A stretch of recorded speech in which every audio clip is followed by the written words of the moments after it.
Clifford Creedle is a handsome 18-year-old with a square jaw who's been commercially shrimping since he was 9 years old and working on this boat, the Lady Jane, for 5 years. He's part of the crew who drops nets in the water to see what comes up. Everything from sharks to horseshoe crabs, stingrays, car headlights, flower pots. I've been doing it since I was 13. We still catch things I've never seen before. Once, the Lady Jane just caught shrimp, but now it makes more money educating and entertaining the public.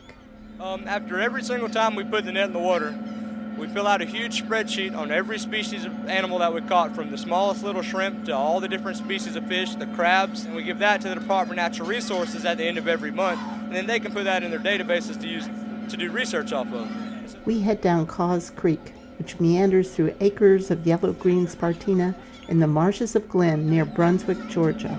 And what we've actually found is, since we've started dragging this creek, all the populations of all the different fish and shrimp and crabs have increased in this creek since we've been here every year. Yeah, that is folklore. That's Bud Woodward, the director of the Georgia's Coastal Resources Division. You know, there's a belief in the shrimping community that their activities actually enhance the fertility of the estuary, but the thing that people need to remember is that the animals that live in these estuaries have been here for thousands and thousands and thousands of years, long before there was any such thing as a shrimp trawler. This area is a breadbasket.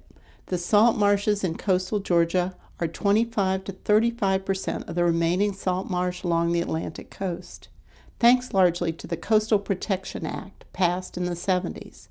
It prevents destruction, filling, ditching, and dredging, and a lot of things that have happened to the north and to the south of us. We're just the government agency that's trying to create a conservation ethic and get people to do the right thing as stewards, and that's why these volunteer efforts are always going to be very important. Monitoring water quality, collecting data on living organisms and the abundance are always a very valuable supplement. It makes people what we call citizen scientists.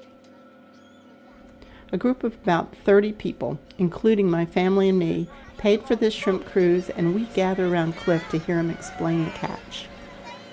Now this is your horseshoe crab. Horseshoe crab, but it's not really a crab at all. It's actually closer to a spider, a scorpion, or even a tick. A little easier to believe when you look at this side here. I'm going to show y'all something you probably didn't know. These guys are ticklish. They're completely harmless. Does anybody want to tickle them? Heading back to the dock, we tasted some of the Georgia white shrimp that the captain had boiled. Delicious. I'm Marianne Gardner. Depends how hungry they are today.